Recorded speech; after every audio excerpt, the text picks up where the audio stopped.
And we are live. Welcome to the Ringside Reporter show, where we talk about the latest boxing news. If it's related to boxing, we'll talk about it here. My name is Eric Lorta, and I'm here with my co-host, Joe Habib.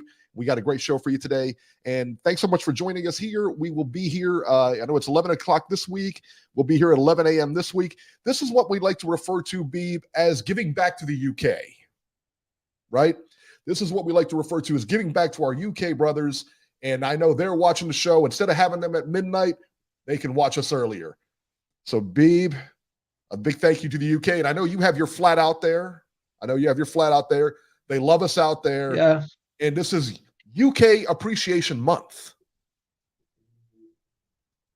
Or Cincinnati Bengals Appreciation Month too. Oh, come on, stop it. Do you think I would put an entire country before the Bengals? You know the Bengals before UK? No way. Wow. Now, it is true that the Bengals are playing at 3 today, but that has nothing to do with the time change. Nothing. I can assure you. I mean, I would never do that. That you have my word on. All right, you guys, if you want to call and ask questions, 323-870-3857. All right, guys, let's get started with it, man. DAZN, Chris Eubank Jr. versus Liam Smith. And, I'll be the first one to say I didn't see that coming. The first 3 rounds here were fairly even, man. I thought they were actually kind of boring, to be honest with you. Neither fighter seemed like they were doing a whole lot, But you know what I did notice, Steve? I don't know if you noticed it or not, or maybe it was just my imagination. It looked to me like Chris Eubank was getting tired in there already. I mean, right after like the second or third round, he looked tired to me. He didn't look, and I noticed it when he was fighting, it was almost like he was lacking the energy that I'm used to seeing him with. He was just almost passive in there, which I'm not used to seeing. But I tell you what, even that being said, I didn't see the 4th round. I mean, I didn't see this coming, man. Liam Smith cornered Eubank Jr. and caught him with a flurry, and that uppercut in that flurry is what did the damage. And he got hit flush. I mean, he got hit flush with a couple of shots in that flurry, man. He was out before he hit the floor, man. Eubank got up, and I'll be honest, man, that fight could have been stopped right there. Should have been. The ref let it go on. Smith pounced on him, dropped him again, and then the ref stopped the fight. I didn't think he would beat Eubank Jr., but I tell you what, I was absolutely wrong on this. The 2 fighters were going at it earlier. This was turned into a real grudge match here. The 2 fighters were going at it at the press conference. Smith accused Eubank of being gay, and then Eubank accused Smith of cheating on his wife. I'm like, wow, man, these guys really went deep, man. That's crazy. And then at the presser, I think you're at the weigh-in. I think Eubank had a rainbow. He had like the LGBTQ or whatever armband on or whatever. But yeah, man, just some real kind of lowball stuff over there, man. Corey Lee Boxing, thank you so much. He said, awesome show. Eubank Jr.'s partying caught up with him. Yeah, I tell you what, Easy Boy 88 Sonny says, how's the crow taste, Beeb? But Beeb, I know for a fact because I got the betting slip to prove it.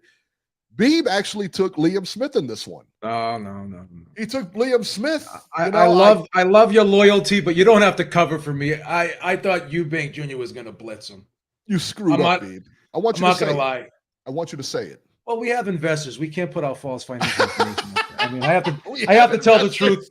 I have to tell the truth, man. I mean, I did a video a couple of days ago saying how, entities have to be responsible when they put out information, especially if the information is tied to the finances.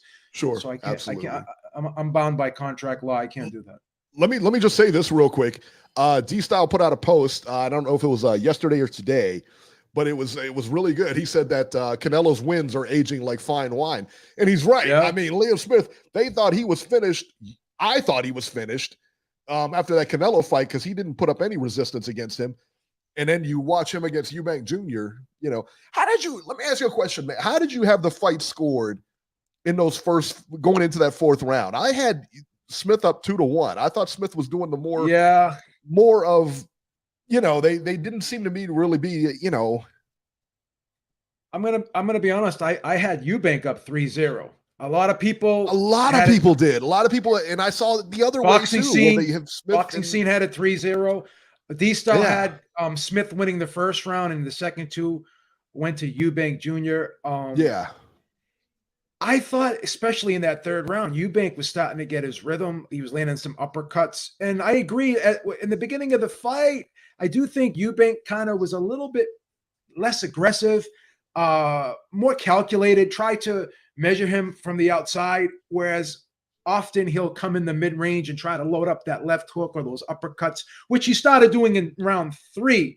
But one thing was evident to me, and I kind of picked up on this and noticed this, was when Liam Smith got close, he was able to muscle Eubank into the ropes. He looked physically, well, not looked, but he appeared to be physically stronger than Eubank when they got in the clinches, and he was able to push him back and manhandle him a little bit. And Eubank looked a little bit uncomfortable in those clinches like that.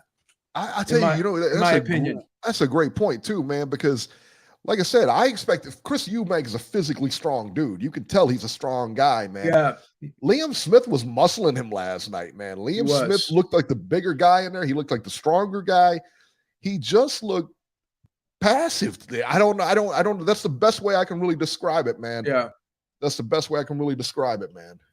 And then, hindsight's 2020, and we could look back and do the woulda, coulda, shouldas. That doesn't mean the woulda, coulda, shouldas are going to change what the what is. But again, it's just analysis.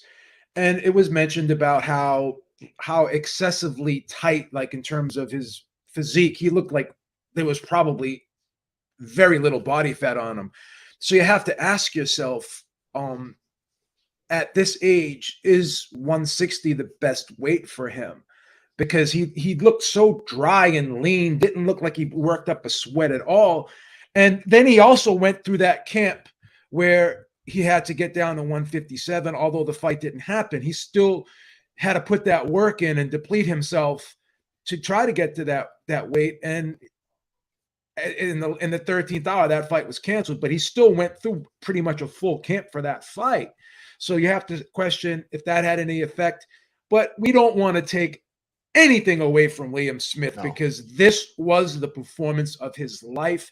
The woulda, coulda, shouldas don't matter, but they're worth mentioning, but they have no significance on how this fight played out. And it's bizarre. And I'm going to make a comparison because we have two guys in the title, right? We have Chris Eubank Jr. and we have Tank Davis. And both guys, resume-wise and potential-wise, have been criticized heavily, not only by people like us, but fans all across the world. And when you look at it, boxing's kind of like the stock market, right? You have what's called low-risk investments and you got high-risk investments. Now, you could buy a money market, you could buy bonds, and you could take that steady, consistent flow of revenue. Or you can invest in that big stock, right? And have that risk that maybe you can lose a lot, but you could also gain a lot. Liam Smith is that big stock because he's leveled up his whole career. He's fought tough guys and tough guys and tough guys, knowing that there was a chance that he could lose those fights. And obviously he went into them with full confidence, I would assume. But when you look at guys like Tank and you look like guys like Eubank Jr., these guys have financially had very successful careers. When you look at the level of opposition they fought, with all due respect, right? They've made good money. People can say whatever they want about Tank, 200,000 pay-per-view buys, that's trash. But again, he's still making $4 million a fight, roughly, when it's all said and done. And they're still turning a profit with those 200,000 pay-per-view buys. Same thing with Eubank Jr. He got almost $3 million for that fight yesterday. You know what I'm saying? So on paper, that was that, man. Yeah, you can't. Yeah, and when he was in that tournament with the super middleweight tournament, this guy's made some good money in his career. He's got a lot of popularity outside the ring. He's been on reality TV, whatever. So in terms of marketability, both of these guys, Tank and Eubank Jr., have had very successful careers monetarily and popularity wise. Absolutely. But at the end of the day, when you do have those low risk investments, you get that money, but you're never ever going to get that notoriety, the guy who takes the high risk stocks, because now the guy who's investing in the high risk stocks, he's not going to look back and say woulda, coulda, shoulda, but the guy who's in those low risk investments, he's going to say, well, what if I did buy that Amazon 30 years ago? Where would I be today? Right? So that's the pros and cons that you have when you map out these careers. And you take those low level fights. And another downside to that is you're fighting a level of opposition, and you never are able to sharpen your tools that way. You don't get better as a fighter. So Liam Smith has constantly been in there with the iron. So he had no choice to either get better, sink or swim for him. But Eubank Jr. has been able, with all due respect, to have that level, and he's been incentivized to take that level of opposition, and there's been no sense of urgency to really up it, right? Yeah. So this is where this is a tale of two fighters, basically. One guy invested in those high risk stocks, and another guy was in the low risk investments with the money markets and the bonds. And at the end of the day, Liam Smith hit the lottery yesterday. He really did. But I tell you what, somebody, Centurion said it was a lucky punch. That wasn't a lucky punch. I mean, I thought he was winning. Like I said, I thought he was winning the fight. A lot of people thought the other way, but listen, man, he threw that combination. Those punches hit him flush. There was nothing lucky about what he did. That's all training and skill and everything like that. Where does Chris Eubank Jr. go from here? This was a big loss. And I tell you what I saw last night, I'm not a big fan of, I love Roy Jones, but I'm not a big fan of him as a trainer. I think that he's too good to be a trainer. And now let me explain that. He's like Michael Jordan out there. He was like Michael Jordan when he was boxing. In his prime, nobody can mess with that guy. I don't know of anybody that could have beat that guy in his prime. You know what I mean? I think he would have beat Canelo. He would have beat anybody in his prime, at his prime weight. He would have beat anybody, Now, when you take all that skill, and Roy Jones a lot of times did things unorthodox. He didn't do things by the book. He wasn't a Ricardo Lopez who was just like a textbook boxer. Mm-hmm. And when you try to teach somebody, you have to have a Ricardo Lopez, that textbook. You have to teach them the very basics first. Now, I get Chris Eubank knows I understand all that. But I just think that Roy Jones I don't think that he's an effective trainer because of his skill level in the game. And he expects others to be at that same skill level. And they're not. They're not even close. There's only one Roy Jones, Well, give me your opinion on this, because I had a conversation with D-Style yesterday, and what he mentioned was he thought Roy Jones was giving him too much instruction in that corner. And when you give a fighter too much information, he's not going to be able to process that all. And it's just too much information. Sometimes less is more. And I don't know. I kind of looked at it. Obviously you can't hear what's being said in the corner a lot of times, because I think in a lot of these UK fights, particularly with the DAZN production, they don't put a mic in the corner, right? Which kind of sucks. But he was doing a lot of talking in that corner, and you have to question how much of that was Chris Eubank Jr. able to absorb and utilize in the fight. Joe Goosen, short instructions. And the GOAT, Teddy Atlas, the greatest trainer of our era, I think in boxing, period. I think he was better than Dundee. He's better than anybody. All right, he's the GOAT in my book, okay? But Teddy Atlas, again, he may give you some motivation in there, but he will give you instruction after the motivation. And the instructions, 2 to 3 things. That's it. 1 to 3 things. That's all you can do. You can't, have diarrhea in there, diarrhea of the mouth, and just spawn off all these instructions. It's got to be 1 or 2, because when they're out there fighting, they can't hear you. They're not listening. They can't hear it. It's blocked. You know what I mean? It doesn't work. So that corner, when he comes back, that's the time to give him instructions. You can't give him a diatribe of instructions. You have to give him 1 or 2, between 1 and 3 instructions. That's it. Because that's all he's going to take out there. Yeah. Got to be a little bit more specific.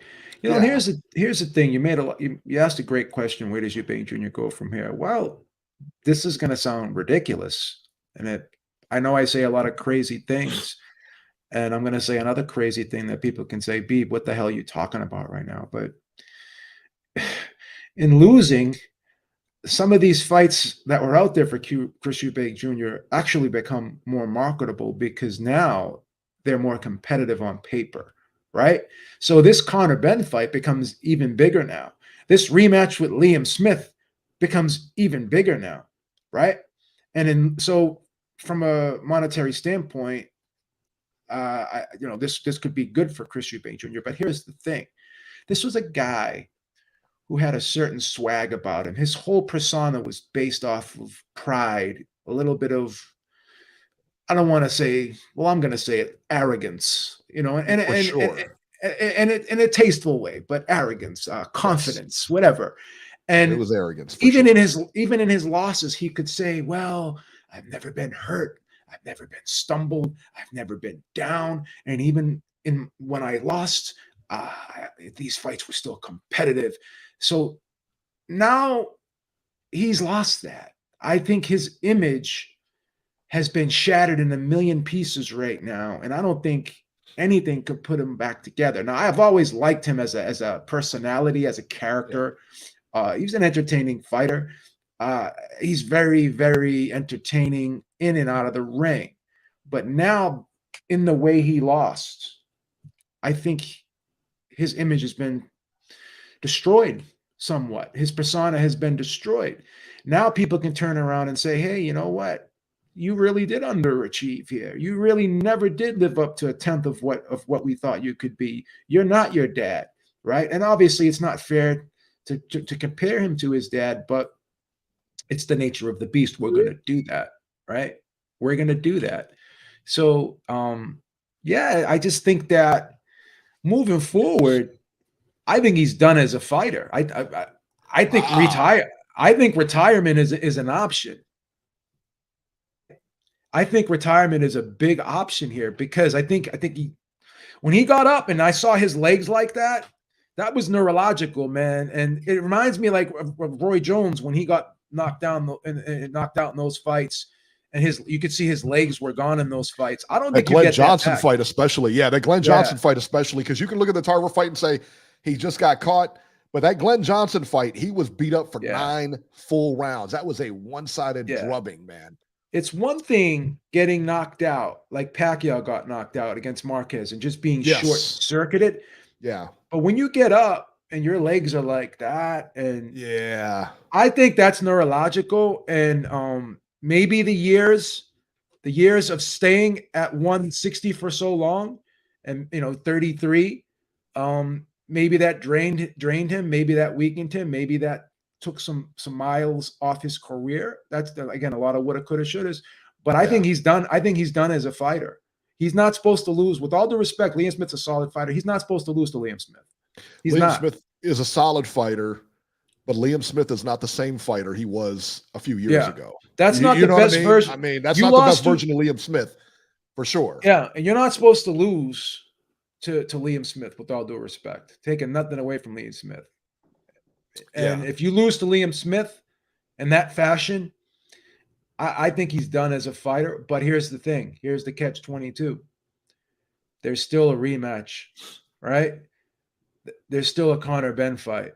Those two fights are big. They've just become big now. And Conor, I think I read somewhere that Conor said he'll fight him at 160. And I'm like, Conor Benn is now looking just for a payday. I believe he's just looking for a payday, So I think that's a winnable fight for Eubank, and I think the other one. But I don't think he compete at the top. I don't think he can compete at the top level. I think. No, I don't think so. I think there's definitely a ceiling now. Yeah, he's done. He's done. But once again, the money is calling. Absolutely. And what happens when the money get some more fights for sure? Yeah, he'll. And then here's another thing. They asked him about the rematch. And once again, this just shows how the confidence has been destroyed. A lot of times when a guy really wants the rematch, what does he say? Yeah, I want to fight him tomorrow. Let's do it again. I want him next. Now both him and Roy Jones were saying well, maybe, we'll get the rematch, whether it's the next fight or whatever down the road, we'll get that rematch. So now they're talking about having a rebuilding fight just to get the rematch. And it's like, yeah, man, I mean, that ain't good. That's not the way to talk, man. I'll tell you that's not the way to talk if you think you can win. So at the end of the day, I'm going to take a quote from the great Ringside Reporter, the great Ringside Robert, right? Going to take a quote from the great Ringside Robert. Chris Eubank Jr. needs to find something else to do. Oh, that's harsh. That's very harsh, Beeb. What's the matter with you? And this is coming from a guy with a local 22 jacket just trying to make a living. Just trying to make a living. Orange and black, baby. Dwayne asks, he says, just like Chavez Jr., people only care about Eubank Jr. because of his dad. I was never really impressed by the guy. I think that's a fair point. Let's analyze it this way. So if it was, Chris Eubank wasn't Chris Eubank's son, say it was Chavez Jr. wasn't, the way they fought their careers, there's no way. I mean, give me a break, man. There's no way anybody would have cared about him, but they have that leg up. The thing is, man, I was talking to my dad about this the other day. Those guys, the sons of those boxers, those boxers' sons, like in basketball and stuff like that, you look like LeBron James or Michael Jordan's son, they were never as good because they didn't come up the same. You know what I mean? They're already set. They have their choice to do whatever they want to do. They want to go out and be an engineer, this and that, they can. Their fathers really didn't have that choice. He was either going to play basketball or you're going to be poor. That was it. Or you're going to box or you're not going to have any money. That's it. And that hunger, that drive or whatever isn't present in the sons. You may have that winning, you may have the work ethic, you may have the desire to win, but you don't have that grit. And that's the difference. And that grit you're born with, that grit is,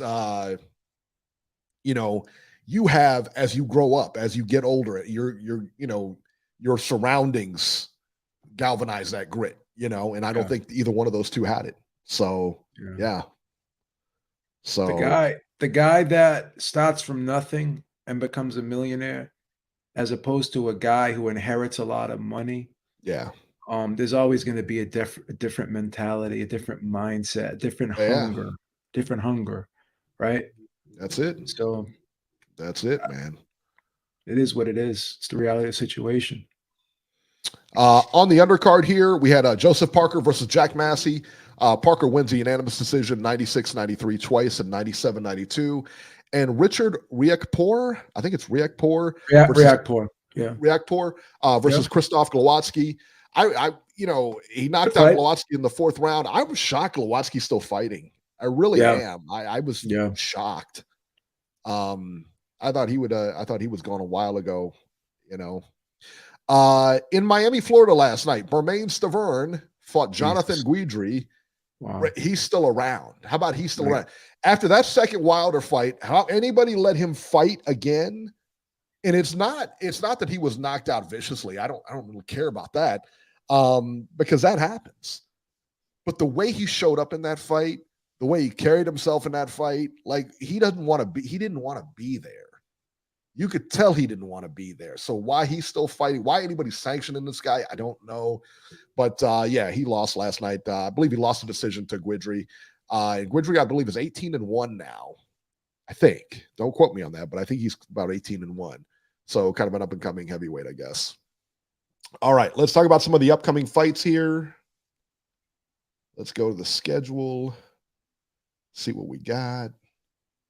Next week, the big one, January 28th on ESPN Plus, Beeb. We got Arthur Beterbiev versus Anthony Yarde, 12 rounds for Beterbiev's WBC, WBO, and IBF light heavyweight titles.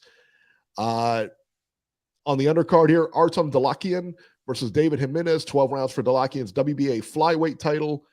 And it's not a great card, I got to be honest with you. I'm looking at some of these. It's not a good card at all. I mean, that's the co-main. That's not very good either. So tune in. You'll be tuning in to watch the main event here. And also, too, on January 28th from Inglewood, California, this will be on DAZN. Alex Roca versus Anthony Young, 12 rounds welterweights. Floyd Schofield versus Alberto Mercado. This has got to be a Golden Boy card. That's got to be a Golden Boy card because that's Golden Boy card.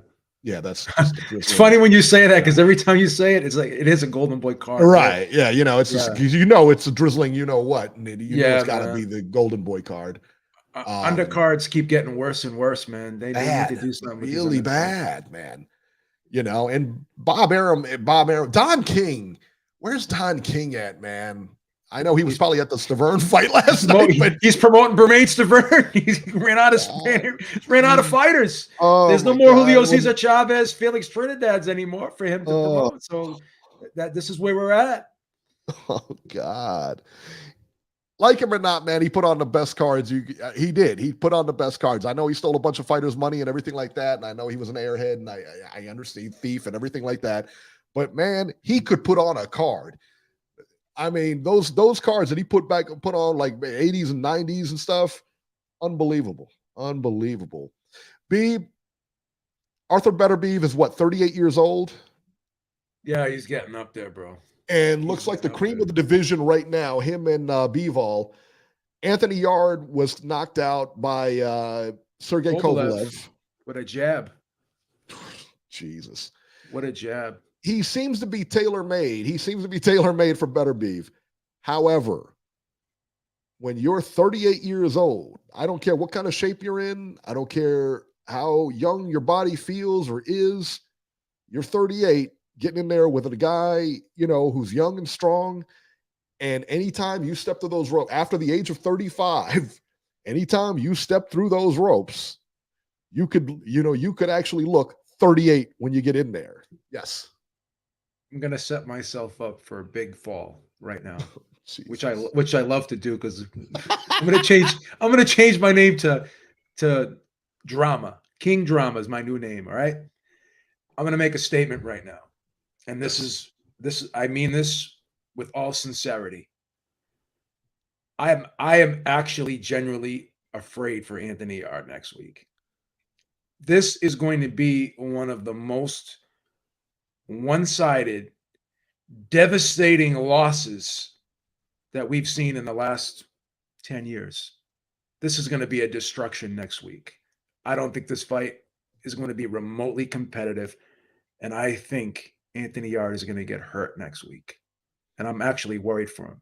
I'm not a religious man, not at all. I'm agnostic. But that Friday night before the fight, I will be lighting a candle for Anthony Yard. Gonna say some novenas, huh? I'm gonna do it. I'm gonna do it. I think that Beterbiev wins. Okay. I think Yard puts on a better show than we think he's going to, though. I hope you're right. I think he will. I'm not, I don't think the fight is dangerous for Anthony Yard. Physically dangerous, put it that way. I mean, Beterbiev. I'm legitimately worried. Beat him. I'm legitimately I'm not legitimately worried. Anthony Yard has got enough skill set to counteract a lot of that. You know what I mean? But I do not see him winning the fight. That's for sure. I do not see him winning the fight.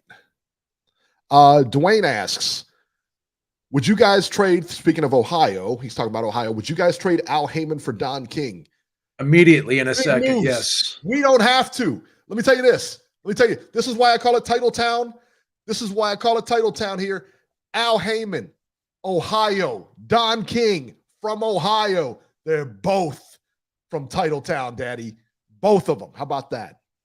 We don't have to trade one for another. We got them. We got them both, baby. That's how it is. That's how we're rolling, Beeb. That's how we're doing it here. We'll give you that. How's that? I can have that. We'll give you that. We'll give you the W. How's that? Oh man. Both crooks. Just give me the Lombardi trophy. We'll be happy. All right. Just give me that. Look at them chat's killing you right now. They're saying Ohio crooks. Ohio crooks like Eric. Both crooks. Crazy. Bronner's from Ohio too. That's right. Bronner's from Ohio. I saw somebody, Larry, I believe in the chat, said that fight is canceled. I'll explain that to you later on. I haven't gotten confirmation that it is canceled though. But we'll talk about that in a little bit. First, we're going to go to the phone. Robert 530. You're live. Eric, before we get started, Oh my God, before we get started, right?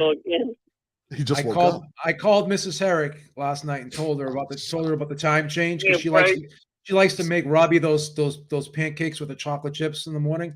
I just told her push those off at least 30 minutes this week, right? And Robbie's sitting there crying about it. Why'd you change the time? I'm usually eating breakfast at this time. I'm eating breakfast in the morning. I don't even know if I'm gonna be awake. I just told her, I said, Mrs. Herrick, just skip the pancakes, push them back a half hour, give them the cappuccino. Give me a break. Give me a break. Are you trying to go on tour with Bill Cosby, Joe? Oh, wow. You're comparing me to Bill Cosby? What a disgrace. Wow, that was cold. What a remark that was. Man. What a disgraceful remark that was, comparing me to Bill Cosby. Come on. Hashtag me too. Get out So of you here just with me that. too'd him, boy. That's messed up, man. Anyway, let's get on to the real business of boxing here. Number one, Eric, I totally agree with you. I was shocked at what I saw yesterday. I never dreamed that Liam Smith would be able to do that to Chris Eubank. No. That was something else. And as far as Eubank is concerned, Joe, as usual, you hit everything on the head that needed to be hit. I mean, if he didn't have the name Eubank and he wasn't associated with his dad, he'd be treated like just an average fighter. He's gotten a lot of privileges over the years, and he basically came back to bite him yesterday. And yeah, he's gonna have the rematch. But we don't know anything about the Conor Ben situation, because isn't Ben going to face some kind of suspension? I mean, realistically, if Ben fights, how long is it going to be before he's allowed to fight? I'm sure there's going to be some kind of suspension, don't you think? WBC said he's not suspended, and supposedly they've got some evidence to clear him. So, yeah, what a tangled web! What a tangled web we weave, Ren. I mean, it's funny how boxing just can operate the way it does, and there's no, with impunity, people can just do whatever they want to do in this sport. But that's for. I mean, before all this happened, I thought Conor Ben had a bright future. He looked like an up-and-coming welterweight. He looked like he was going to possibly go somewhere. And then all of a sudden, all this stuff happens. And now, in order for him to fight Eubank, everybody said he's going to have to fight at 160. When I was wondering if he would even be ready for, 154, let alone 160. Yeah, no. I don't know. This is going to be, if they do have the fight, it's going to be a pure money grab. But sure. I think Conor Ben would be outclassed trying to fight those bigger guys. Sure, he's going to take the fight for the money, but, depending on how he comes out of it, he's going to have to look realistically more at his career and go to a division where he's more comfortable. I don't know if 160 is such a good idea for him. Well, Robert, let me tell you this. A lot of boxers, after seeing what happened to Chris Eubank Jr. last night, they'll fight him. They'd fight him at 168 if they had to, because this guy is done. Yeah, he's done. His career is over, man. That's another thing. That's another thing. I think Eubank fought at 168.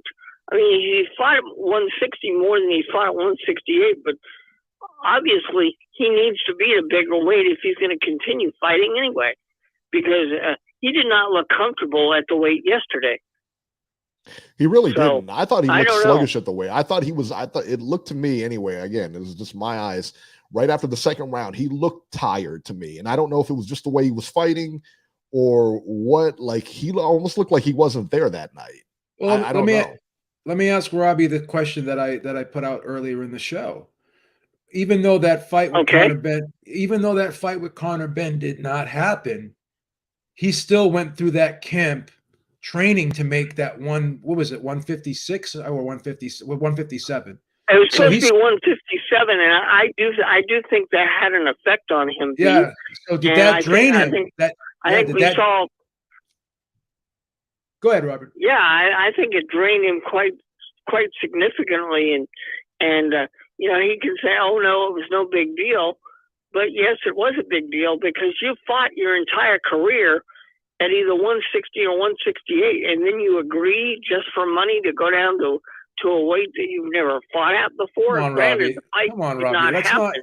Let's not go there with the money. Look at some of the things that you ran by me that you wanted to do for money and asking me, Beep, should I do them? And I said, Robert, this is a little bit over the top. So don't hold people to a standard you don't hold to yourself. I remember when you wanted to start that OnlyFans. So some of the crazy things you put on the table, Robert, and you even asked me to help finance, I could not put my name on them. So let's not just criticize people for doing things for money, because you have no more.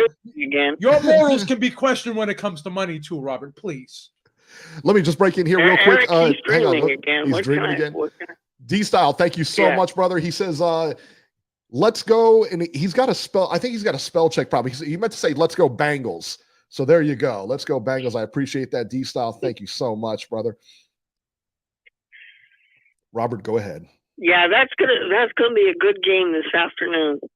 That's gonna be a good game this afternoon. So, who do you got in that game, Robert?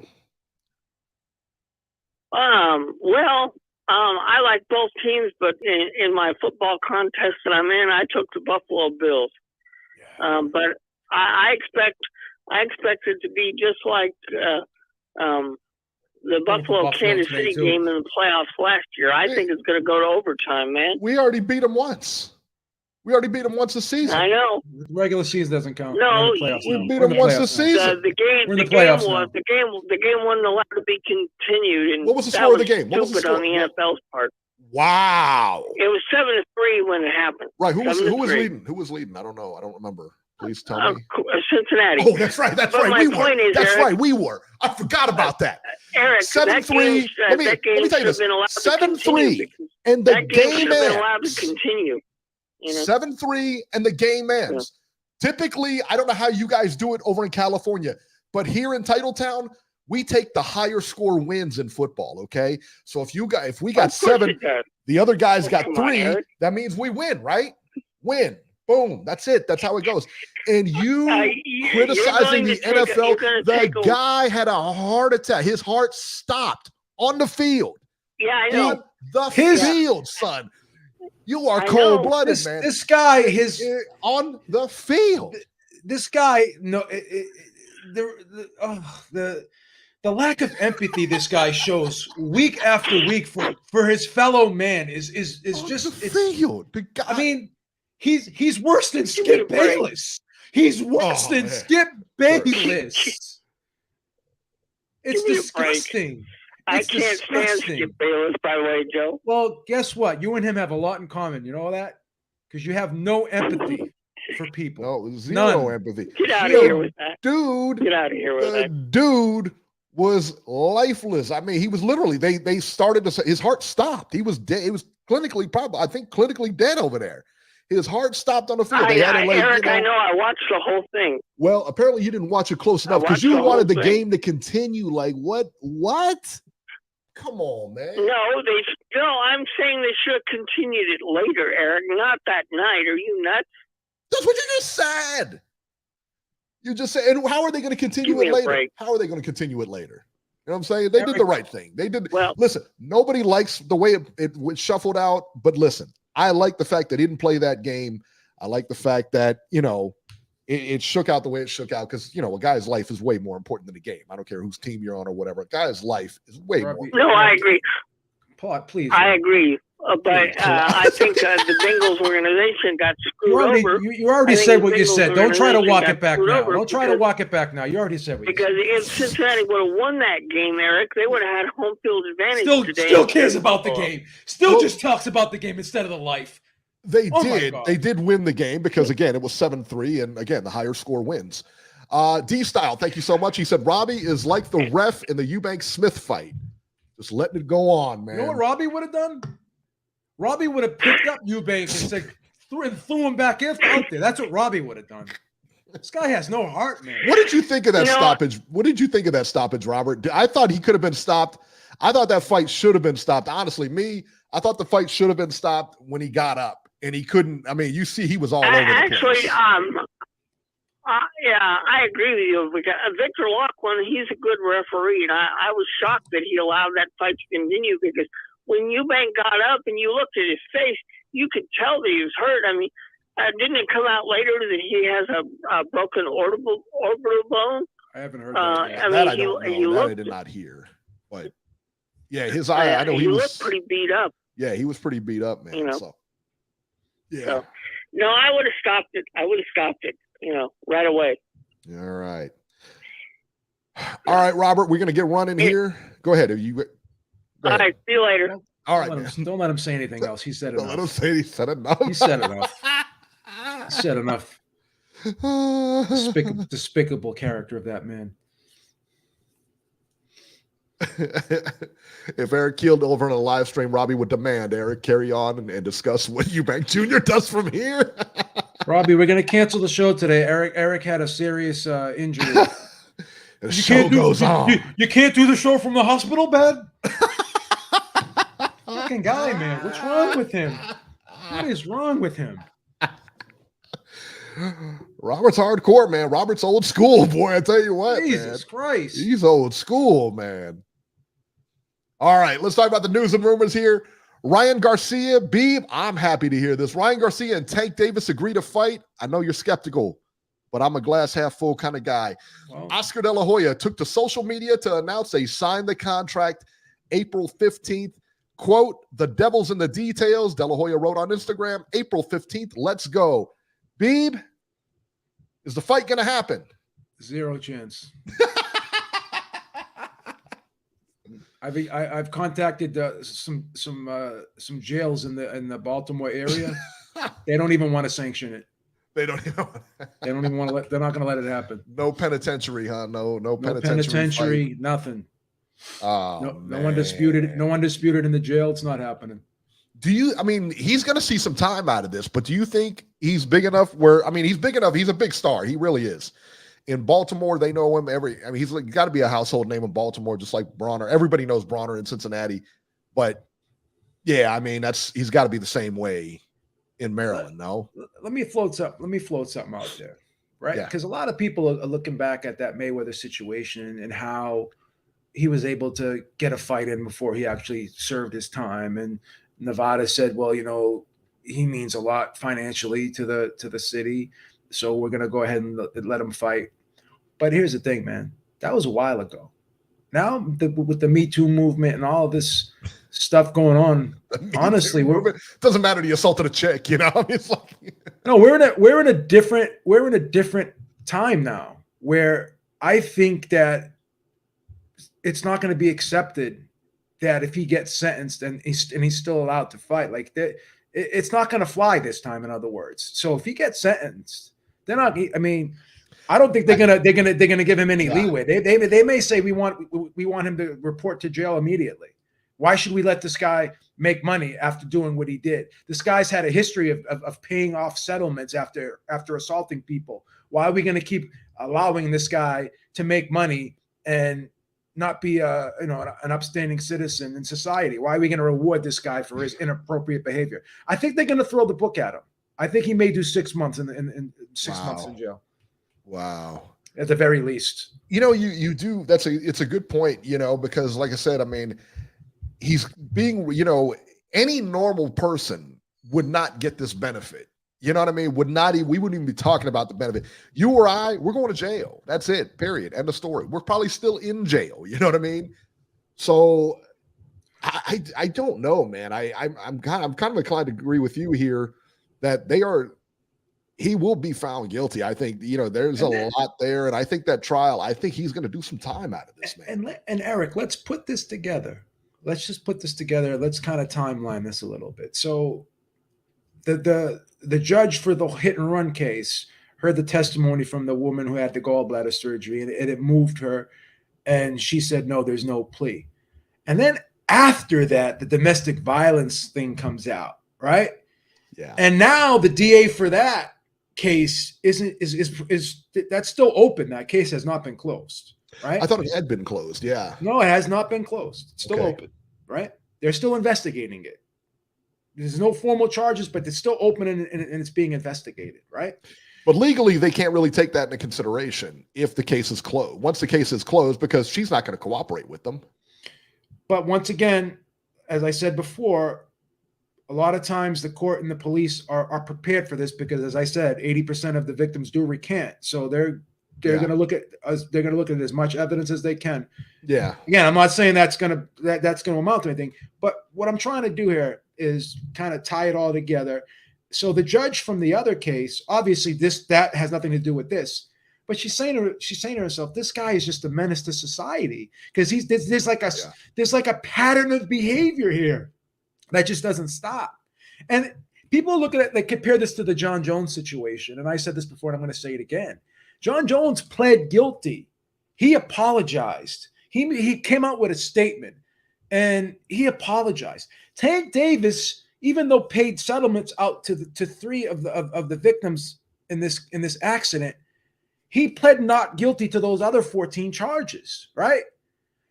He pled not guilty and he never apologized. So that's the difference. This guy has shown no remorse, and that's a problem. When you don't show remorse and you want to plea out of it, which is an admission of guilt, but then after the plea is rejected, then you turn around and say not guilty. This is a slap in the face to the legal system, and the legal system is not going to take this lightly. They're not going to turn the other way this time, in my opinion. He's going to do time.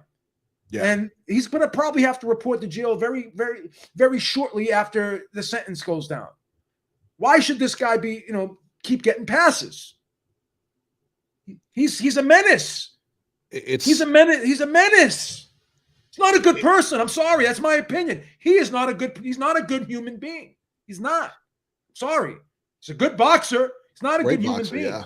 He's not a good human being, in my opinion. No.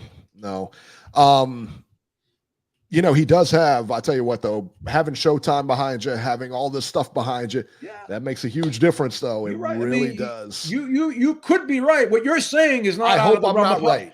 What you're saying is not out of the realm of possibility. It's worth saying. I'm not saying that if they do a Floyd Mayweather on him and let him fight first, it's not out of the realm of possibility.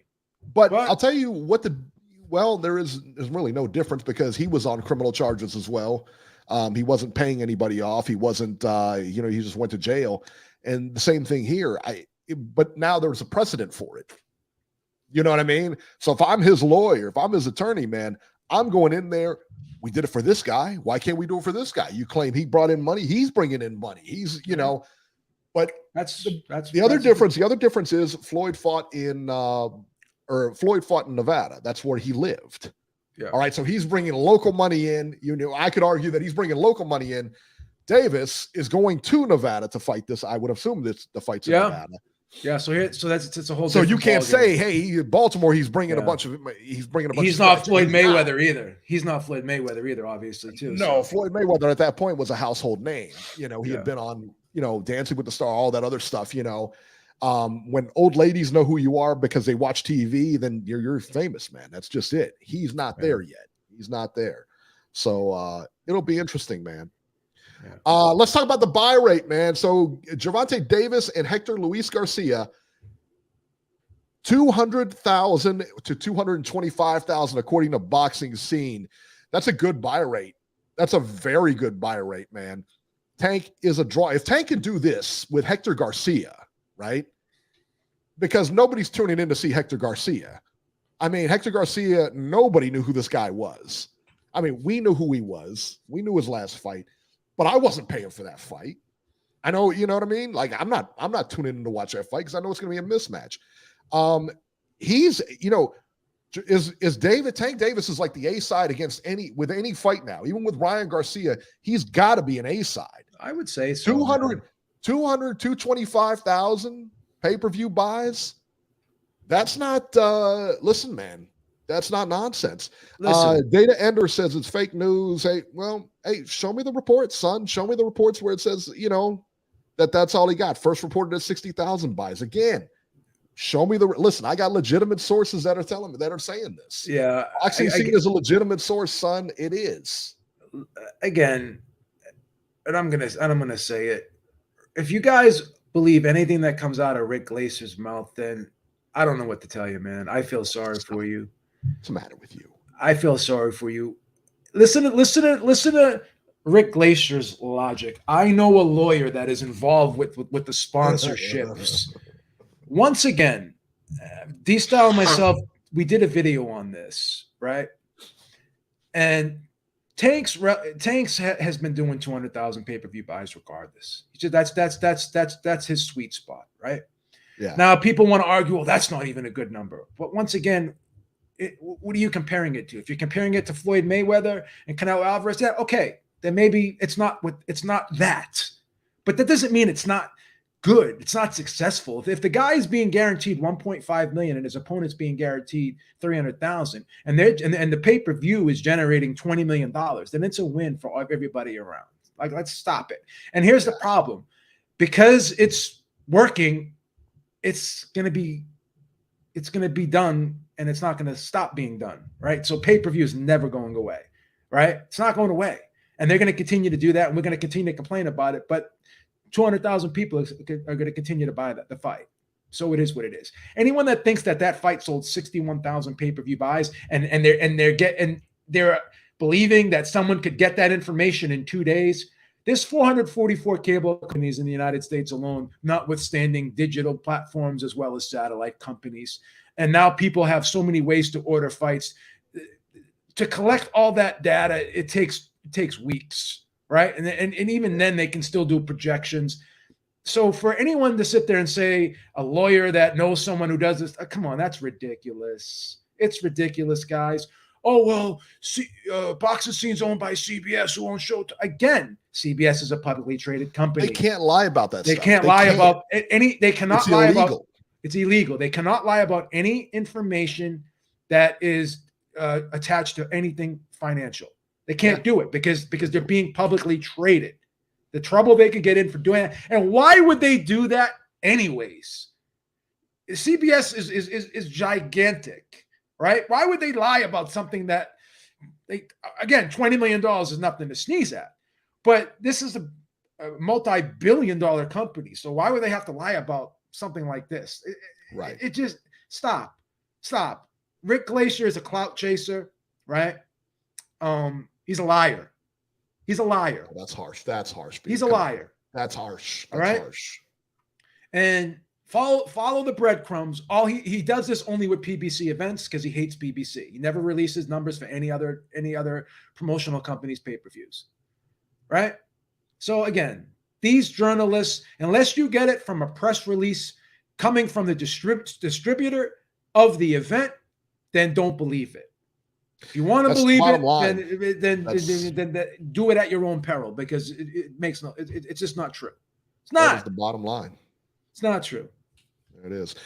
Be more 2BK says Beeb just dislikes Tank Davis. How about you call the Rise podcast and speak your piece, Beeb? Piece is spelled wrong, but that's okay. That's okay. Beeb, I am the king of Baltimore. No, you are. I am the king of Baltimore because I own every Baltimore caller that calls in here. I don't remember. Correct me if I'm wrong. I don't remember authorizing a Rise podcast from Baltimore. That means I get a cut of every podcast that goes on in Baltimore. It's a good podcast. Shout out to the Rise. You do get a percentage, correct? I do get a percentage, right? Am I wrong? Correct. There you go. All right. Rise podcast, baby. Tune in. They love Tank Davis over there. Love it. Hey. Love it. Let's see here. Go ahead. This gentleman over here, they're not supposed to lie. Doesn't mean they can't. They can't. It's just that they can't lie. We have to deal in reality here. They cannot lie about financial information. They can't do it. Yeah. They just can't do it. They cannot lie. They can't do it. They're like George Washington. They cannot tell a lie. That's illegal. All right. Let's talk about this. Beeb, you're not confident about Ryan Garcia, Tank Not Davis. happening. It's dead. I get it. Fight's However, dead. I got another one for you. Okay? Stephen Fulton versus Naoya Inoue have agreed for terms for a unified 122-pound title fight in the spring in Japan. This is coming from ESPN, Beeb. Who released it? Coppinger? Well, he's the only one at ESPN, yeah. Yeah, that ain't happening. How dare you? That fight's dead too. Fulton's going up to featherweight. You think so? Yep. He's just going to duck out on him? It's PBC, brother. Stephen Fulton, but you know what? Okay, look. Here's my thing. All right. So you have PBC, and I understand Errol Spence and all that. Stephen Fulton's not that big of a star. He's not that big of a star. And you talk about the money he's going to make in Japan, the money PBC is going to make in Japan. They can't have that fight here. Nobody's showing up for Stephen Fulton. I don't know what Al Heyman is. He is the money man over in Japan. This fight, I'm going to tell you right now, this fight gets made. Period. End of story. I hope you're right, but yeah, I just don't trust Al Heyman, man. He has a way of convincing these guys to not take these fights. Listen, he has a way of doing it. From Ohio. I'm going to say something that's going to get you very angry because I know you don't like this person. There's only one person in that PBC stable that actually fought everybody, and by far and away, this man may not have won all the fights, but this man had the best resume over at PBC. And guess who that person is? And you don't like this guy, but I'm going to say AB, son. Adrian Brawner has fought the cream of the crop from the top to the bottom, Daddy. That's who he's fought. Everybody. Sean Porter. Another Ohio native, but he's a transplant. He's not really from here. We don't take. That's why you don't like him. That's why you don't like him, because he left. He left. He's out. We don't even. He could cheer. What about LeBron James? What about LeBron James? Cheer for the Raiders, as far as I'm concerned. Listen, LeBron James is one of us through and through. Why? Okay, LeBron James won a title here with Cleveland. All right, he did his part. He can go wherever he wants now. But not only that. He built schools. He took care of Cleveland. Wow. As far as I'm concerned, LeBron James can't do any wrong. And you know what? The way he handled the Miami situation, I agree with it. All right, there you go. Okay. There you go. I agree with it. He can do whatever he wants now. Made a strong argument for LeBron James. Hank Lundy has stepped in. Apparently, Ivan Redkach. I didn't keep up with the whole drama. I know Ivan Redkach is out. What happened with that? I don't know if it was like his doing. It appears to be some type of issue with Joe DeGuardia. I don't know the details of it. I heard something about that. That's what it was. And then Hank Lundy apparently was supposed to fight on, I guess, the 3rd or something like that, or on April 3rd or something to that effect. Anyway, so here it is. Hank Lundy stepped in to fight Ivan Redkach, or to fight Adrian Brawner. That fight's being promoted now. Hank Lundy was actually suspended by the California State Athletic Commission. Lundy is scheduled to fight Adrian Brawner. The Brawner fight will take place in Atlanta, not California. Okay, so try to follow this. This is gets a little twisted and windy here. Boxing Scene indicated that there may be an issue because he is suspended in California. The announcement made earlier this week by BLK Prime came as Philadelphia's Lundy was scheduled to face unbeaten Ernesto Mercado on February 4th in the Phoenix Theater in Ontario, California. The bout agreement is in place for now, binding enough for the California State Athletic Commission to place the 39-year-old veteran Hank Lundy under indefinite suspension, which could affect his ability to fight in any other state under the Association of Boxing Commission's jurisdictions. This is a tough one. So he now has a big problem here.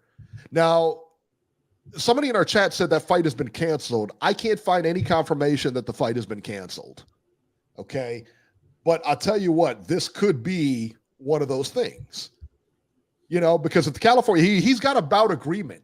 If you got a bout agreement in hand, you can't just go and fight somewhere else. It doesn't work that way because you have a signed contract. Your name is on that dotted line to fight February 4th.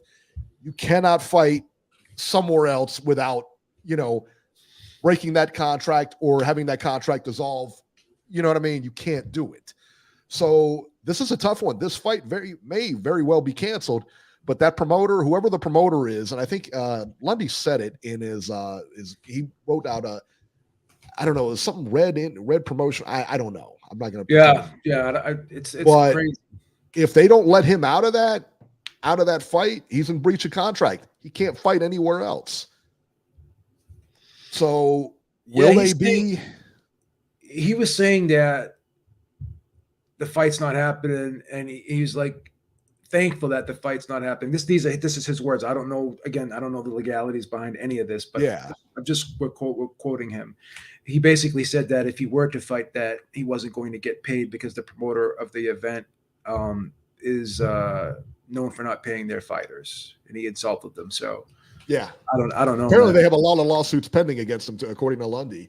Yeah. So I can't speak factually about anything. I'm just going by what was said. I don't know what's going to happen, how this is going to play out.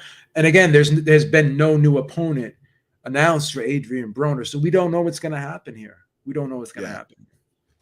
Thank you, Larry. Listen, Ray Rodas is Lundy's promoter.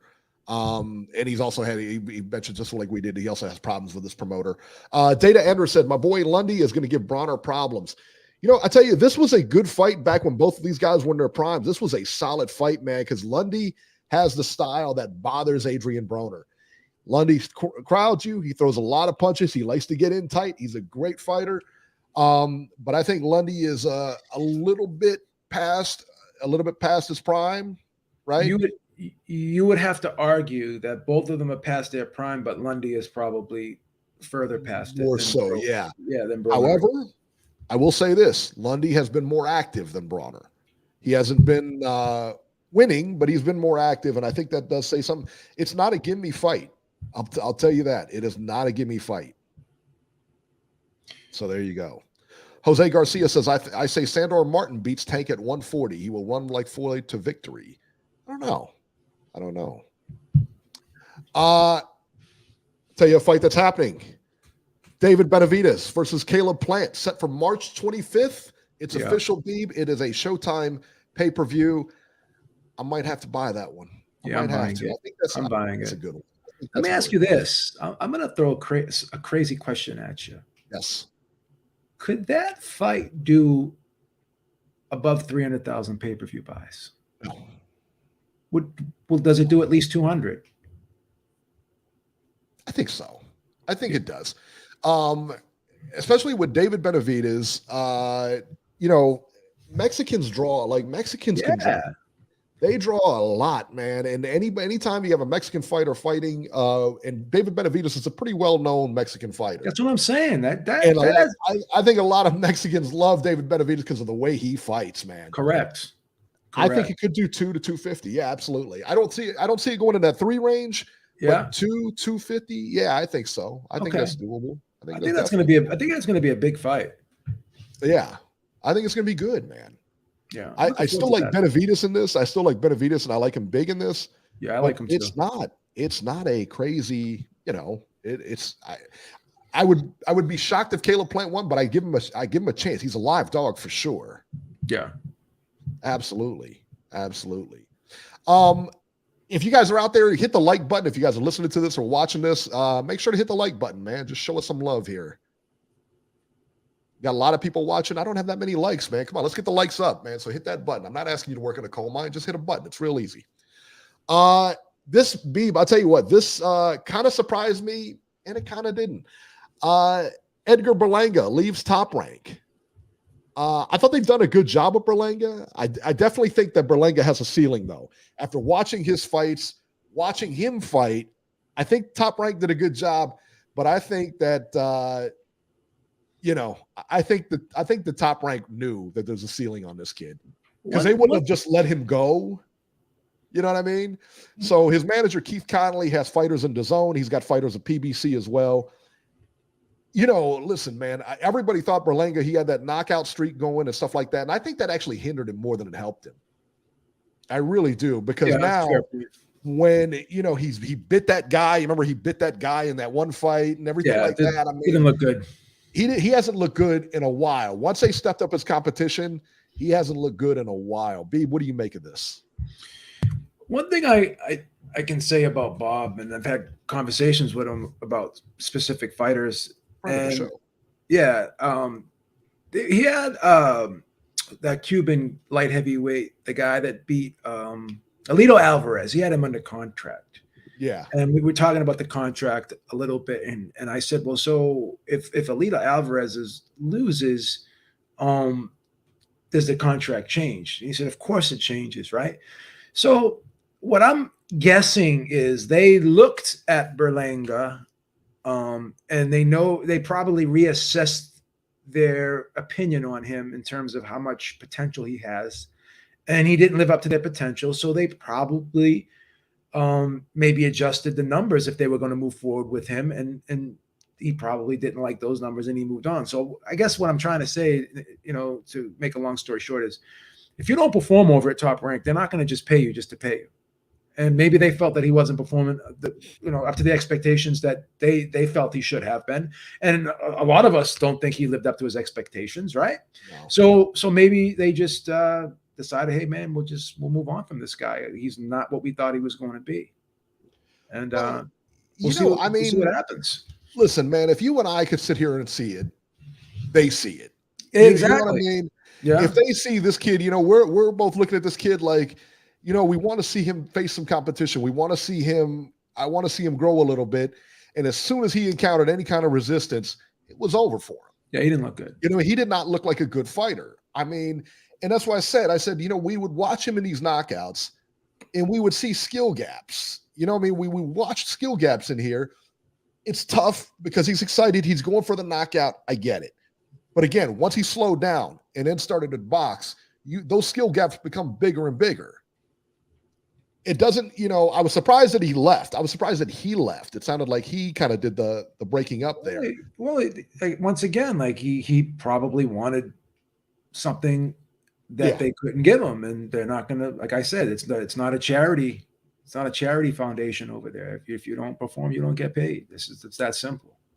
Yeah, I think that's it. It's that simple. Where does he go from here? Does he go to Top Rank? Or not Top Rank, but does he go to PBC or DAZN? Yeah, he'll get lost in the shuffle over at PBC. Would Eddie Hearn pick him up? I don't know. I don't know where he goes. I think PBC is probably the best move for him money-wise. Probably PBC. He'll get better fights there. I think he'll get good fights there, but it'll be tough, man. It'll be tough for him. Anywhere he goes is going to be tough for him. I don't know, man. That's a great question. It's a great question. I don't know what's going to happen with this dude. Josh Taylor has been injured. His fight with Jack Catterall will be delayed. Taylor suffered a plantar fascia tear on his foot. Beeb, that's got to hurt, but it's got to hurt worse that he has waited for this fight. He has given up titles for this fight. He wants this fight. There is something in his mind, he lost that last fight. You think he believes that? I really do. Really? I really think. But you actually had him winning. You actually scored. I had him winning fairly comfortably too. Okay. But I will tell you this. You're not going to go give up all this stuff, wait and get this guy to fight you. That doesn't really mean anything. This fight doesn't really, he could win this fight and go on to bigger money. He can go on to bigger money fights. But he says, no, I want to fight this guy again. There's something about this guy in the Catterall. There's something about him. Okay. I think maybe Catterall's got his number. I think Catterall's in his head.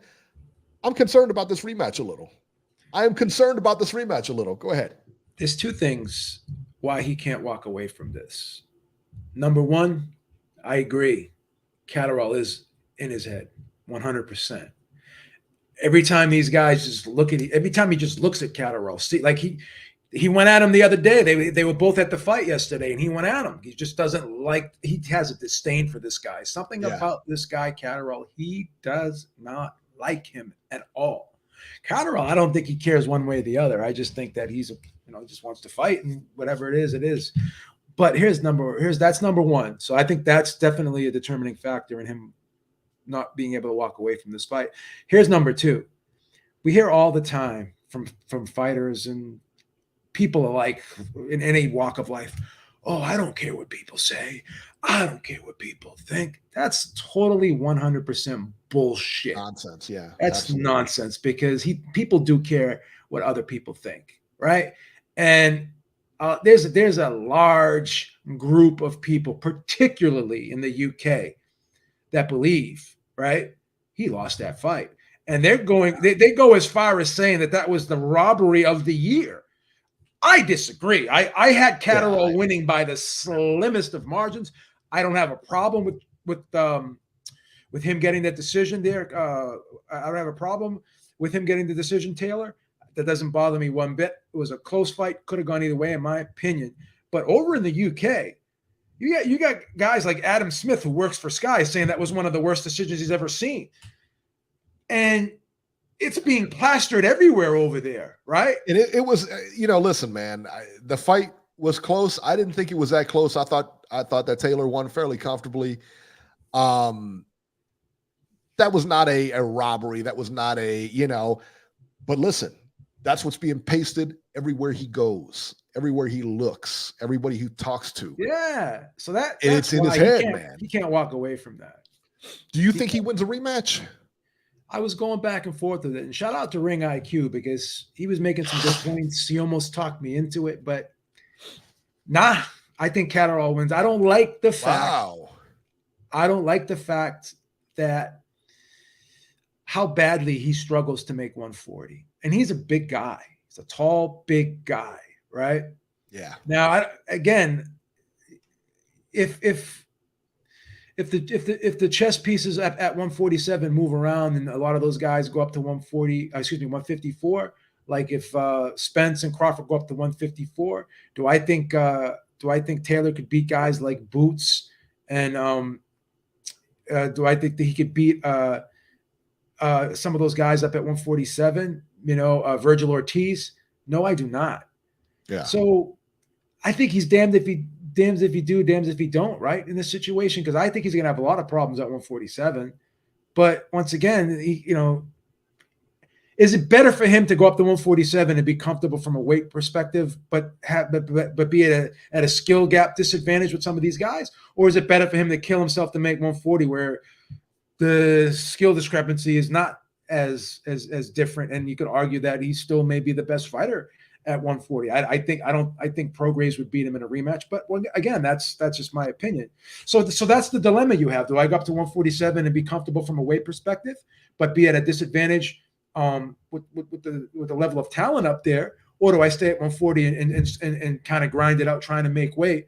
And these guys aren't as dangerous in terms of skill and punching power. So that's the dilemma you have with him. But eventually, he's going to have to go to 147, because it's just not going to be humanly possible for him to make 140. So this whole thing of going back down to 140 one more time, going to the well one more time, we thought that he went to the well one more time too much in the last fight, but now he's going back to that same well. How is anything going to be different? I don't know. Aaron Daly brought up a really good point about Josh Taylor. He says that he doesn't think that fight's going to happen because Taylor's body's breaking down trying to make 140. That's a great point. Great point. But now he goes up to 147. I think he can compete for a title, but could he beat the cream of the crop up there? Could he beat Boots Ennis? No. Could he beat Errol Spence? No. Could he beat Terrence Crawford? No. That being said, those are all big fights, with the exception of the Ennis fight. Ennis needs a big fight. Boots needs a Keith Thurman. He needs a Danny Garcia. He needs somebody. Correct. And nobody wants to fight that guy. Nobody wants to fight him, no. He doesn't want to fight that guy, man. Same thing with Regis Prograis. Like at 140, no one wants to go near this guy with a 10-foot pole, man. Regis is doing himself the biggest disservice he can by his management. His management, his promoter, his lack thereof. He's toiling around out there. He's twisted in the wind. My man, he's got to get it together. Go to one of the big three. Stay away from Golden Boy. Go to one of the other, DAZN. Go to PBC. Top rank. Why not go to Top Rank? Somebody. Why not? Why not go to Top Rank? Why not? Right? That's mind-boggling to me. That's Prograis is, he's wasting his time right now. He's not getting any big fight. He needs a big fight. He needs a big name because that guy is a star. Yeah. Again, it's what I've always said about Hank Lundy. Hank Lundy, with the right management, could have been a star, because when you talk to that guy, I mean, he's just got the gift of gab. He's the greatest. He's awesome. Yeah, he's funny. He's perfect. That's a personality right there. Prograis is the same way, and he can fight. I don't understand it, man. I don't get it. It's crazy. Jake Paul versus Tommy Fury is now official. The fight scheduled for February 25th. Does anybody care about this? I don't really care. Yeah, I don't really. I could care less. Not really. Let's go to the phones here. 410 Baltimore. That Jerry. 410. You're live. Hello? Yes, Jerry.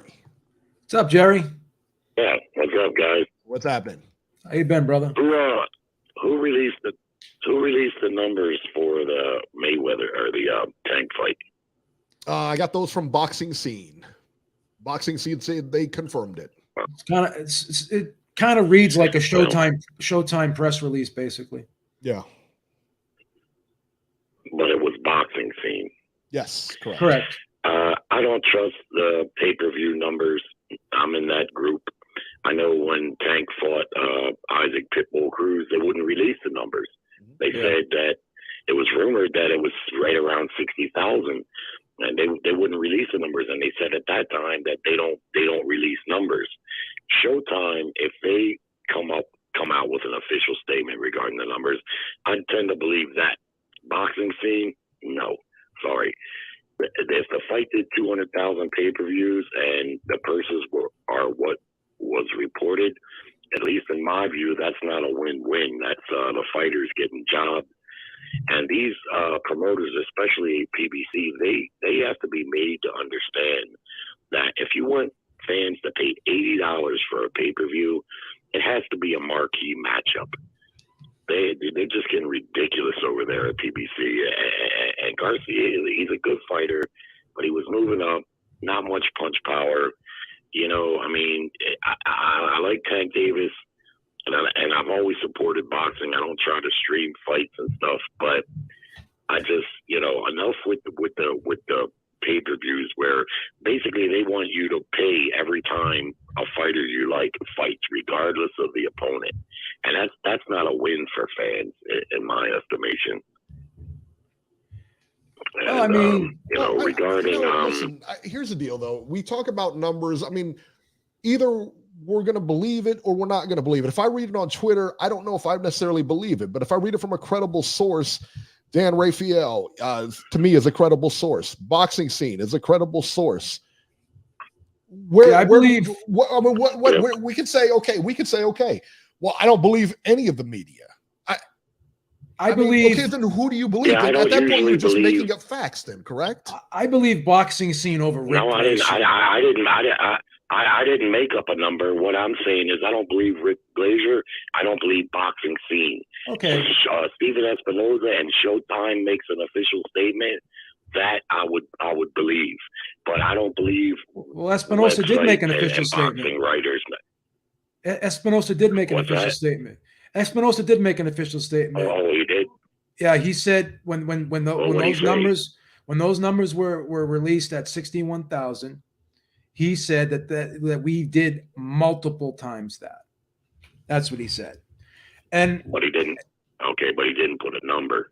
Yeah. Here's my thing, Jerry, and I'm just going to break it down.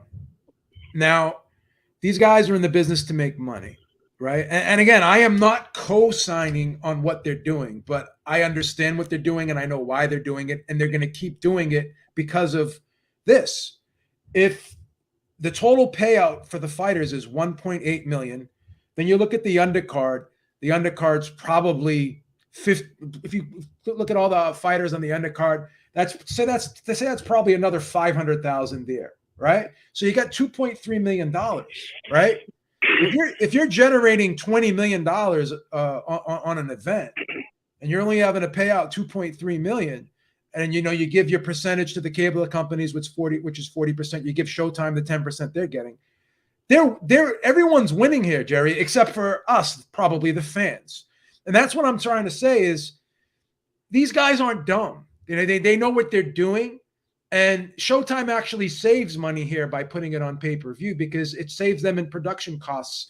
They don't have to pay the rights fee for the fight, and they spend less on the production.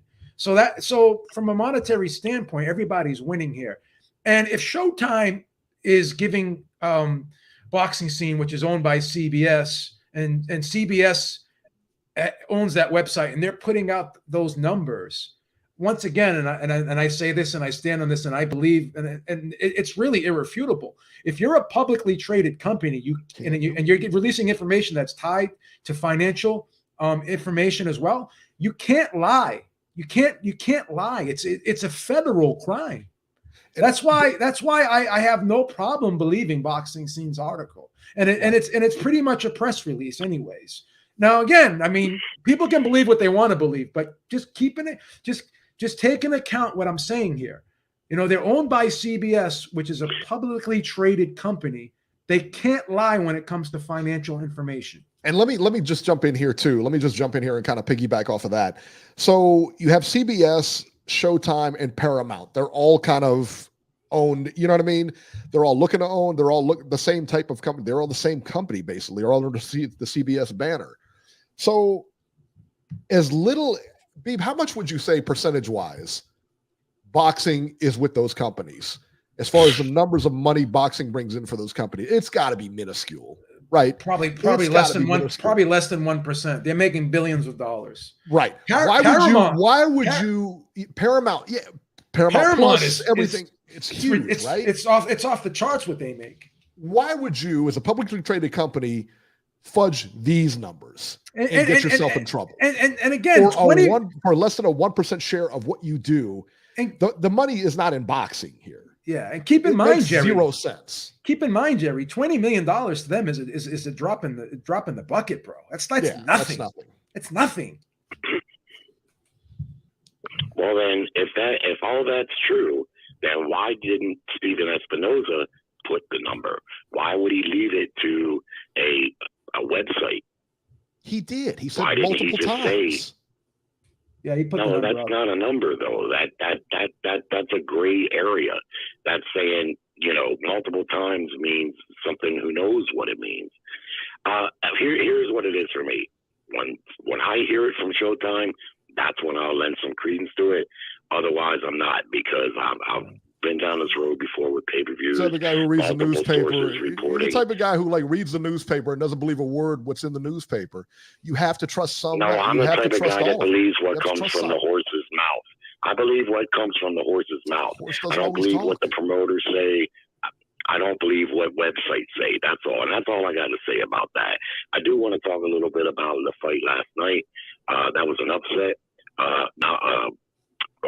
Eubank, I had higher hopes for Eubank. I thought he was a better fighter. I don't like to use the word exposed when a fighter takes a loss, because more times than not, it's just they took a loss. But I kind of feel like he got exposed a little bit last night. And looking at his body, he's a well-conditioned fighter. I think he probably had problems making that weight. I really do. And his career, you talk about a guy that's had bad management. I mean, this guy's had bad management, lots of fights falling through, and just seems to have bad luck and about, long periods of inactivity. And I was happy for Smith last night. That was a good comeback win for him to get that win in that fashion. Also, regarding Catterall and Josh Taylor, I thought Catterall won that fight. I had him winning by like 4 points. I thought Josh Taylor I hadn't even heard of Catterall. When I tuned in to watch it, I thought, Josh was on a roll, and I just felt like he was going to walk over that guy. But man, and what I heard Josh Taylor say, and I do believe him, is the reason he wants the rematch is because his own countrymen were telling him that he lost. And all he was hearing about was Catterall. He just, when he went back home, it was Catterall this and Catterall that. And so he really wants to fight him again. Yeah, to get redemption. And so I like that from him. But some unfortunate things occurring in boxing. You got the Jamal Zhu fight, Charlo and Zhu. That looks like it's off the table. Yeah. Now this Catterall Taylor fight is off the table. Who else? Ortiz was supposed to fight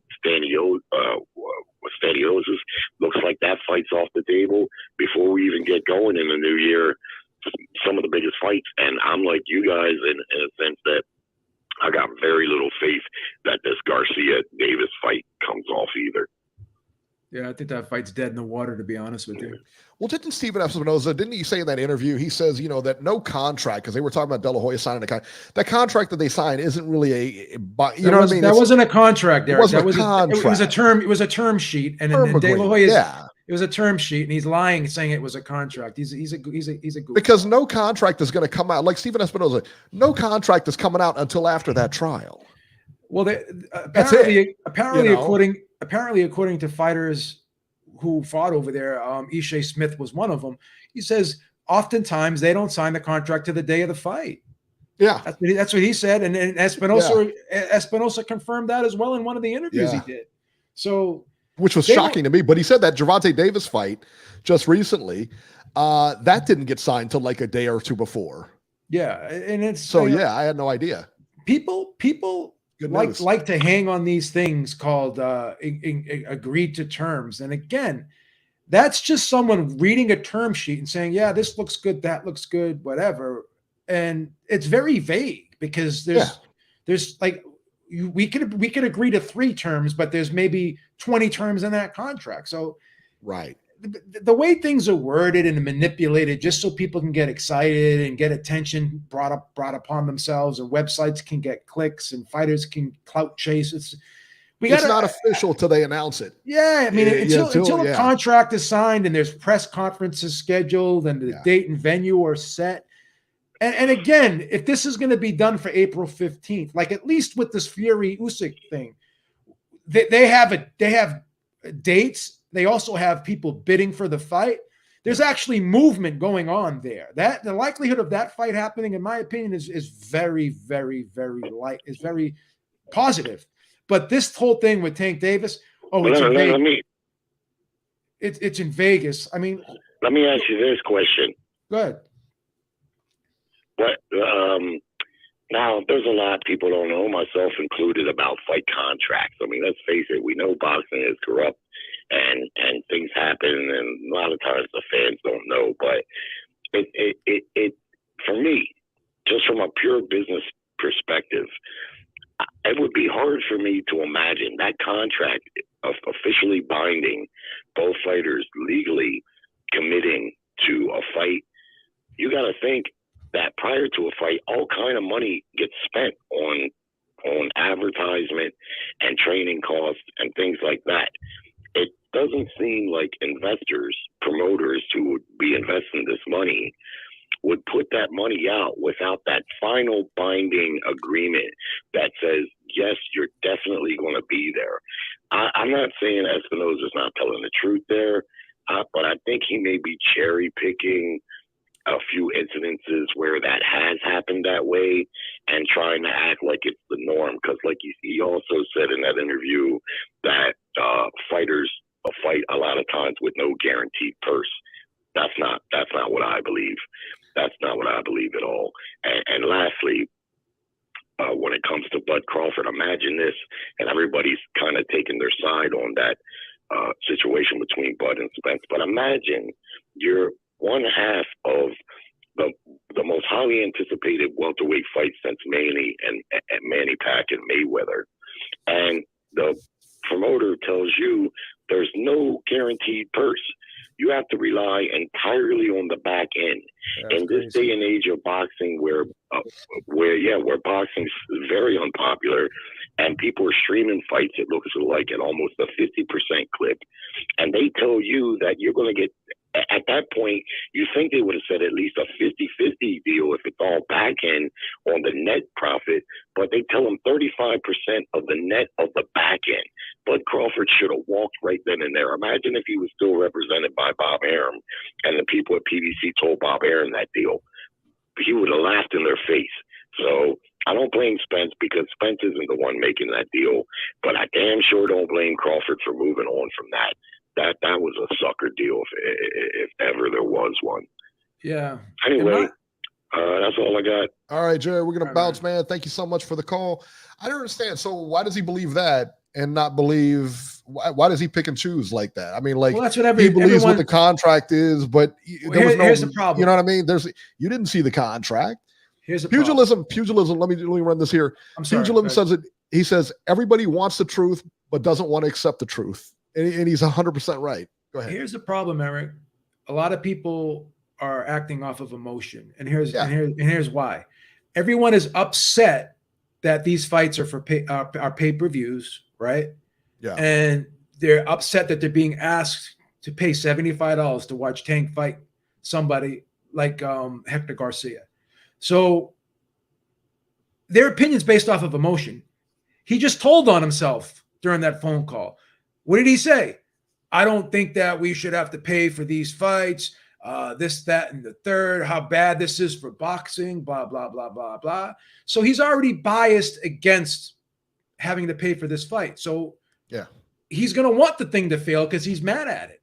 Right. He's mad at the fact he has to buy it. So most of these people, they're going to pick and choose what they believe based off of their feelings.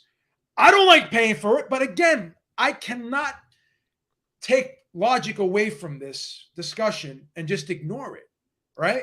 I can't lie. And I know that a company like CBS, I know a company, boxing scene, first of all, in my opinion, from a historical standpoint, is probably the most reputable source of information out of anyone in boxing. I don't think it even comes close. No, I don't think so either. They have zero agenda, right? And they are affiliated with CBS. But once again, if they're publicly traded, CBS is publicly traded, they cannot lie. I'm sorry. I am going to believe boxing scene before I believe Rick Glacier. I just am. Well, sure. I just am. And just because I'm not going to root for the pay-per-view to fail, right? Just because I don't like the fight. If you don't like the fight, don't buy it. Don't watch. If most of you guys stream the fight anyways. So what do you care? Oh, again, whatever you're doing to boycott or make this, I'm going to make a stand, I'm not going to buy it. Doesn't matter, because someone will buy it. They're going to continue to do it, and you're going to continue to complain about it, and you're going to continue to pick and choose what you believe based off your personal feelings just because you don't like the fight and you don't like the fighters involved and you don't like the PBC. And I don't like Tank Davis.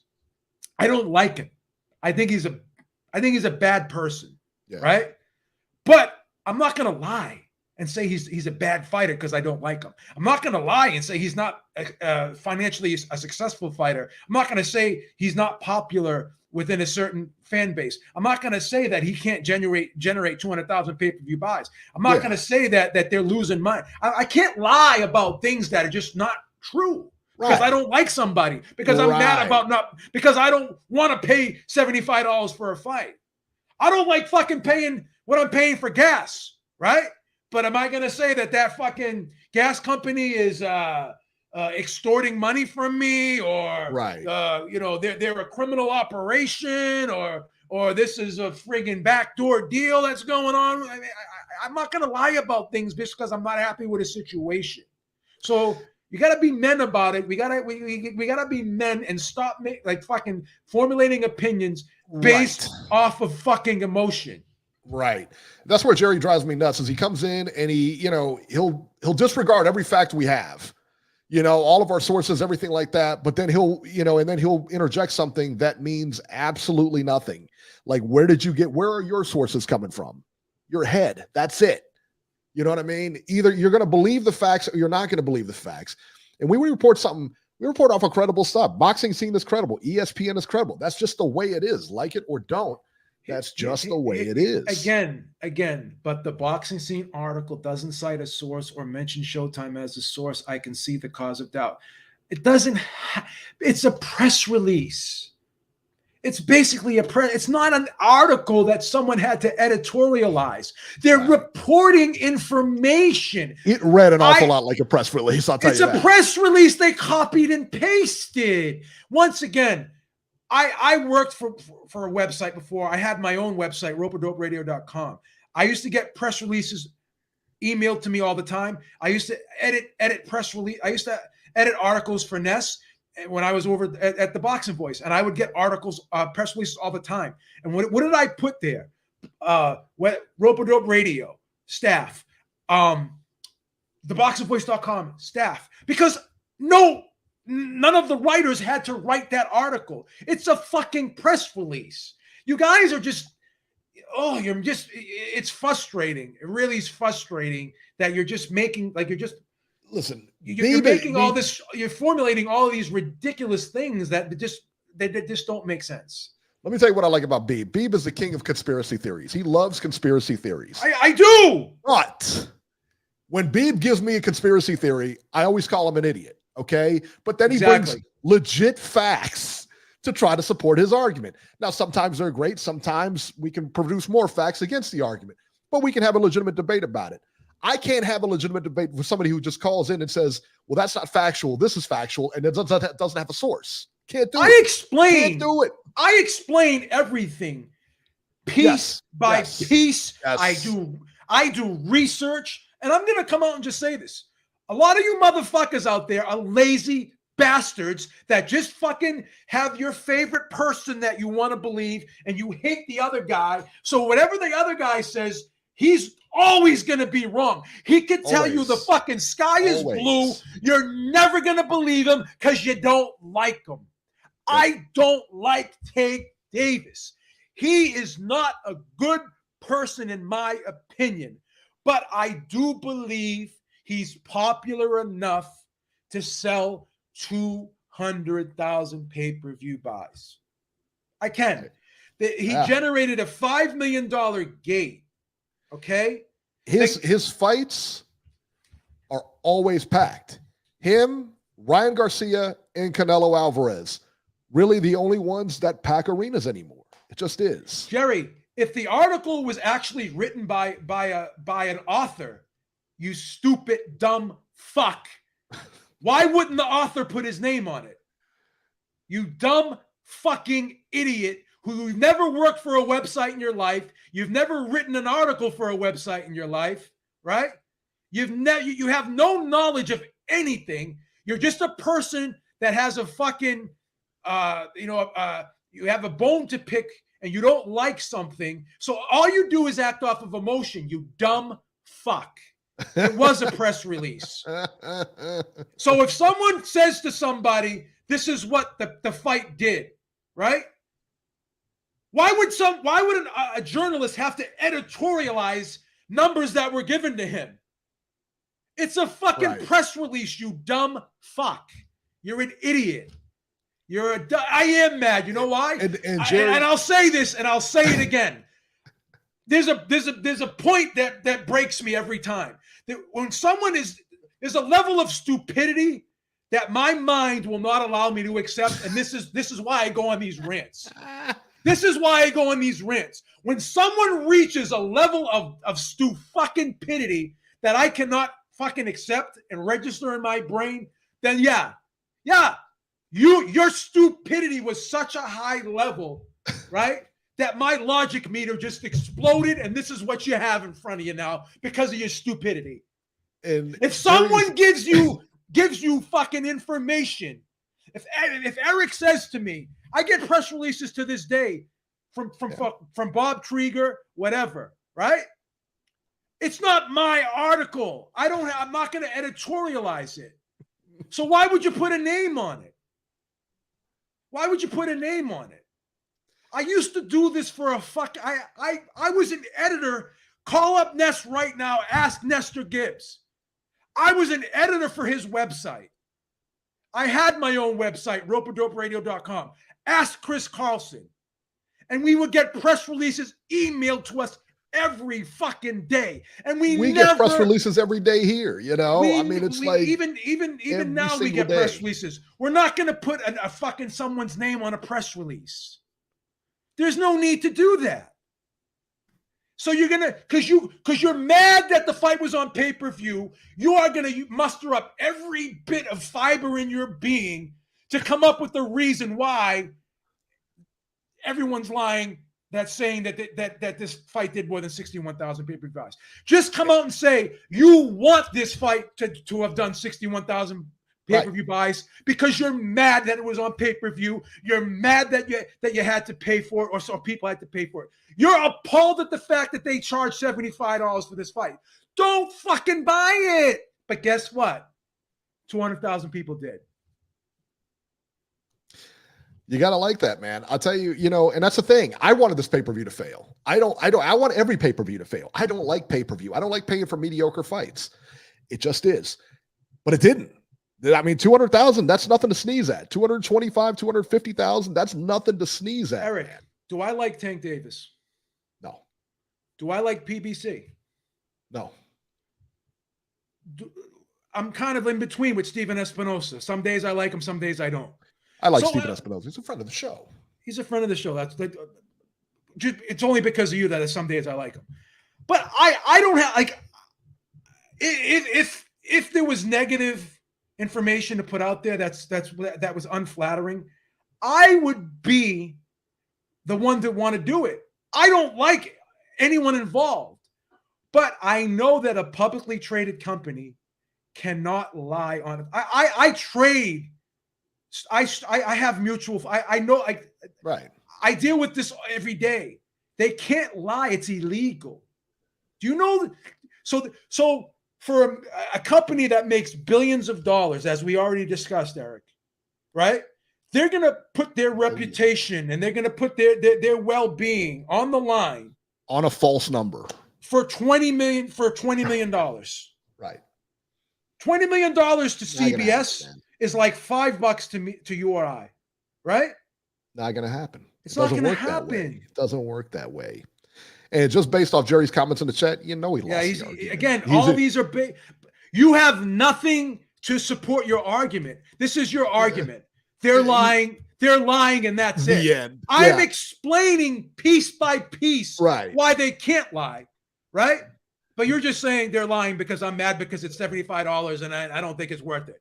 You know what you sound like? You sound like a little fucking boy. You sound like a little bitch. A little bitch. You sound like a little bitch that's in a fucking playpen, right? Oh, and you're throwing your toys out of the playpen and you're mad. Come on. That's what you sound like. Oh, stop it. Come on. He's an idiot. Come on. He's a fucking dummy. Enough. I'm stopping it. He's a dummy. I'm stopping it. That's it. That's horrible. Come on. What's the matter with you? He's a fucking dummy. Get a hold of yourself. What's the matter with you, Beeb? All right, guys. That'll do it for this edition of Ringside Reporter. Remember, next week, we will be here at 11 a.m. Sunday. Again, for UK week. That's how we do it. And as always, you can catch Joe Habib on Twitter at JHabib1. Find our YouTube channel at ringsidereporterlive.com. And you can find me on Twitter at ringside73. And guys, we will see you next week. Go Bengals. Burrow. We're going to the AFC Championship again. And you know what happens once we get to the AFC Championship? Undefeated, baby. 3-0. We're going again, Daddy. That's how we do it. All right, guys. Have a good one.